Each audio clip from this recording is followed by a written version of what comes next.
lekowe uYesu wathi ndim uvuko ndim ubomi okholwa kulo xa ethe wafa udla ubomi nosukuba esidla ubomi ekholwa ikhona niba umuntu azidlele nje ubomi nosukuba esidla ubomi ekholwa esingekho xa bekuplanwa ngosilomdla okokuba nayo iyakube phumle ecaleni kwabantu abadala. Siyakucenga sikuthandaza sisithi xa simjongile ingwevu zasemanzotheni siza simamkele ngobubele nothakazelelo zithi iza wena nyana wethu ngokuba neyakho indalo seyilungisiwe eyakuba sisinyanyango senenceba esiza kuma sikhangele nkosi kwabantwana bakhe siwakhangela amakhosikazi awo siwujonge umzwa kwangqugumba Thixo onamandla amakhulu. Siyakucela ke siyakuthandaza awuthi lo msebenzi inkosi wenziwa apha ukhokele uphathwe zezakho izandla ngoKristu inkosi yethu. Cela uthobe umhluzi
umuntu ozele kumfazi imihla yobomi bakhe mifutshane uyapholiswa yena lusizi uyavela ke andule ukunqanyulwa njengembali uyabaleka njengongathi sisithunzi angezi ahlale enhlalweni phakathi kokudliwa kobomi sikwasekufeni sesiyakufuna usizo kubani na kuphela sifune kuwe Nkosi oziqumbeleyo izono zethu ngokufanelekileyo. Kodwa Nkosi Thixo ubungcwele buphezu kwembaliso Nkosi enamandla onke msindiso netarho elikhulu ungasilahleli ezinhlungwini zokufa okungunaphakade. Wena Nkosi uyazazi imfihlakalo zenhliziyo zethu ungasivimeli indlebe zakho zofefe sakuthandaza. Zawusinyamezele Nkosi ebungcwele buphezu konke. Thixo ongusomandla, sindiso netakho elikhulu. Kwebe ofaneleyo kunene. Ungavumi ukuba sithi nangaziphi na iintlungu zokufa siwe kuwe ekupheleni kokudla kwethu ubomi. Njengokuba kukholekile kuThixo onamandla onke ukuwubiza umke apha umphefumlo walo mzalwane wethu omkileyo othandekileyo, siyawufaka umzimba wakhe emhlabeni, ongumhlaba emhlabeni, uluthuli eluthulini. Sinethemba eliqinisekileyo lokuba abo bafela kuKristu bobuya bavuke baye ebomini obungena kuphela ngayo iNkosi yethu nomsindisi oyakuguqula lo mzimba onakeleyo ukuze wenziwe ufane nomzimba wakhe onobungcwalisa ngokokusebenza kwakhe okunamandla ukuzoyisa zonke izinto zibe phansi kwakhe. Ndeva ilizwi livela ezulwini lisithi kumbhala ukuthi banethamsanqa abafileyo abafeleyo enkosini kwakaloku nje. Ewe utsho umoya ukuze baphumle kuyo imizamo yabo. Nkosi siphathe ngejafu. Nkosi siphathe ngejafu. Bawethu sezulwini baliphathe ungcwele igama lakho. Inkani bakho makufike. Inkani yakho mayenziwe emhlabeni njengokuba isezulwini. Mawusibe namhlanje isonka sethu semihla ngemihla. Kholele izulu njengokuba nathi sikholera abo basenayo thina. Basiyelise ezulwini sisindise enkothakalweni. Thixo onamandla onke othalisa kuwe imimoya yabafeleyo enkosini nemiphefumulo yabanyanisekileyo emveni kokuba ikhululwe umthwalo wale nyama uyihlalise ngomgcobo nezeba. Siyakubulela ngenhliziyo yethu ukuba kwakholeka kuwe ukumkhupha lo mzalwane wethu aphume ezinsizini zalo mhlaba ongalungileyo. Siyalibonga igama lakho elingcwele ngenxa yezicaka zakho zonke ezisezibhubhile enkolweni naseloyikweni lwakho. Sikubongoza ngokulunga kwakho nosese lwakho ukuba uvume ukulizalisa msinya inani labanyulwa bakho nokukhawulezisa ubukumkani bakho ukuze sithi thina nabo bonke abasebebhubhile benyanisile enkolweni yegama lakho sizuze eyona mfezeko nenyweba egqibeleleyo emphefumulweni nasemzimbeni ebungcwaliseni bakho obungena kuphela ngoYesu Kristu inkosi yethu. Thixo nofefe yisewe inkosi yethu uYesu Kristu oluvuko nobubomi athi okholwayo kuye aphile noko ngathi ufile nohleli ekholwa kuye angabhubhi menaphakade. Siyazigoba sikubongoza bawo ukuba usivuse ekufeni sisono sidle ubomi bobulungisa ukuze siphumle kuwe emva kobubomi ukuze sithi kanjalo ngomhla womgqibelo xa bavukayo bonke abantu sifunyanwe sikholekile ebusweni bakho. Samkelelo thamsanqa liyakunikwa ngunyana wakho kubo bonke abathandekayo nabakoyikayo esithi izani nina nithanyisa nqelisiweyo ngubawo nibudle ilifa ubukumkani nibulungiselelweyo kwasekusekweni komhlaba. Yenza oku bawo onofefe. Siyakuthandaza ngaye uYesu Kristu thetheleli nomkhululi wethu.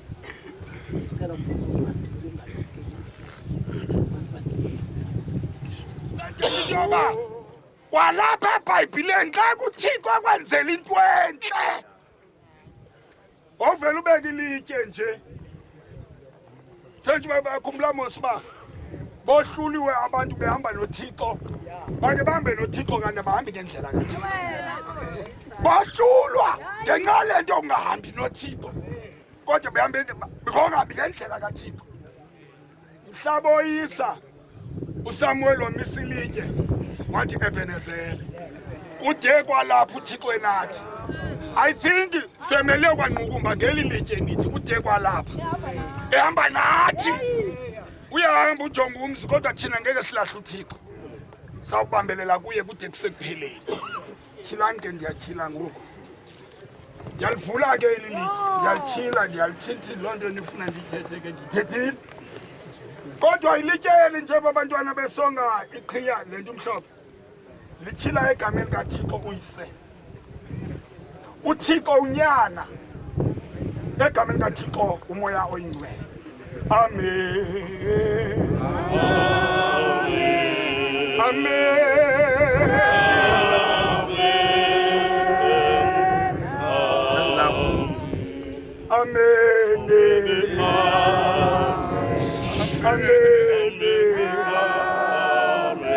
amen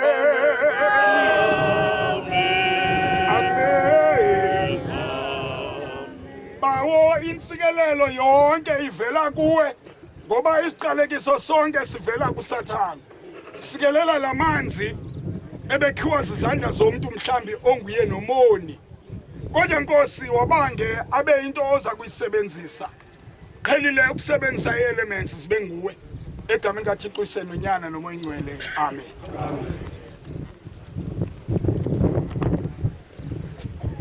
Loving memory of our beloved husband, father, brother, uncle, and grandfather, Nelson Jerry Mthembu. He was born on the 8th of February 1962, died on the 17th of October 2025, laid to rest on the 1st of November 2025. Rest in peace, God. Melezi, Mapang, Galeka, Sahlala Sibukela. Amen.